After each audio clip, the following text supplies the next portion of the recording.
சாய் நம்ம ஆக இது சங்கத்தை சேர்ந்தவருக்கு ஞானம் உண்டாகும். எப்படி ஞானம் உண்டாகுன்னா, நாங்கள் வகுத்து காட்டியிருக்கிறோம். மனசை தூய்மையாக வச்சுக்கணும்னு சொல்லுவான்னா, மனம் போல் வாழ்வுன்னு சொல்லுவோம். இப்போ மனம் தூய்மை எப்படி வரும்னா, பயிற்சியால் வருமா, இல்லை புஸ்தகம் படித்தா வருமா, அல்லது திருக்குறள் திருஅருள்பா திருவாசகம் போடணும்னு வருமா? வரவே வராது.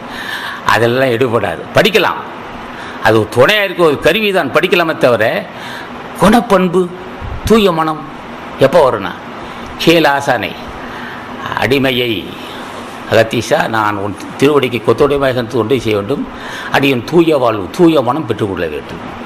அப்போ தூய மனம் இல்லாதவர்கள் கடவுள் தன்மை அடைய முடியாது. இப்போ தூய மனம் திருவள்ளுவர் துணை இல்லாமல் வராது. சரி, இதுவரையிலும் எனக்கு கொடைக்கேடு இருந்தது, நான் என்ன செய்யிட்டானே, செத்து போட்டானே, அவசியம் இல்லை. இது ஒரு நிற்காம கூட இருக்கலாம், பொருள் வழியாக இருக்கலாம், அடைய கொடைக்கேடு இருக்கலாம், அதுக்கு அதை பற்றி அவசியம் இல்லை. வா, இங்கே தலைவன் சன்னிதானத்தில் வா, தலைவன் சன்னிதானத்தில் இருந்து கேள்.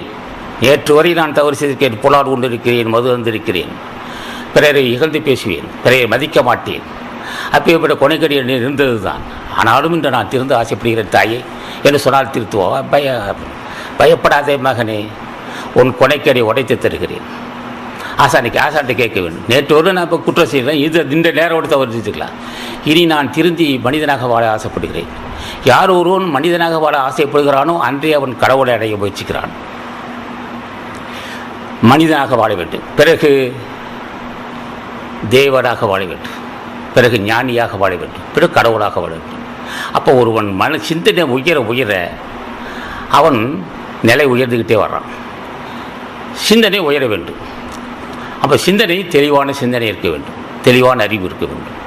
தெளிவான அறிவு யார் தருவான்? அது முதுபெரும் ஞானிகள் தான் தருவார். ஞானிகள் ஆசை இல்லாமல் ஒருவன் தெளிந்த அறிவு பெற முடியாது. கொனைக்கேடு இருக்கும் வரையில் ஒருவன் மீண்டும் மீண்டும் பிறப்பான்.